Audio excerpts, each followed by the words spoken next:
The advantage of the 7-inch is, as Joe said, is getting underneath toe kicks and just covering more area. Floor sanders are used to 7-inch abrasives also.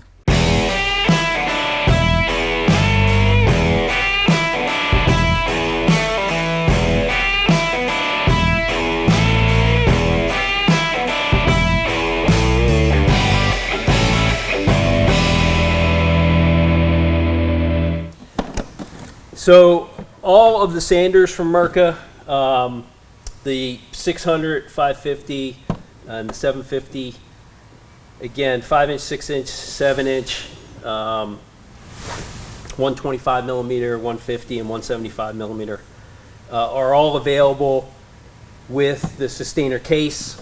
And the sustainer cases all locked together. If you're familiar with the sustainer system, we're going to open it up. And inside the case, you've got the unit.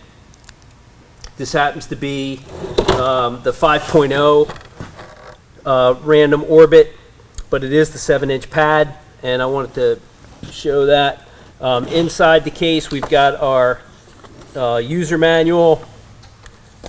We've got our cord assembly. We have our sacrificial pads and some sample abrasives, and the wrench for changing out the pads. So, pretty standard, good hard case. Again, if you have multiple units, they'll stack together. But I did want to compare the 6-inch and the 7-inch together, just give you an idea.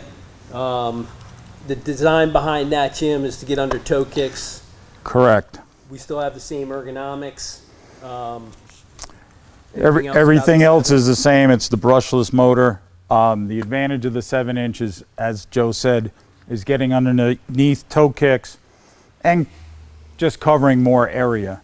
Floor sanders are used to 7-inch abrasives also. It'd be good for a riser too. You got a 7.5, 8-inch riser. Correct. Cover more material on that. You're sanding faster and quicker naturally with a bigger diameter. And then this 7-inch pad is also medium density. Again, like the 5, 6, the 7 comes with the medium density pad. So if you have any questions, you can give us a call at 800-737-1786 or go to cityfloorsupply.com.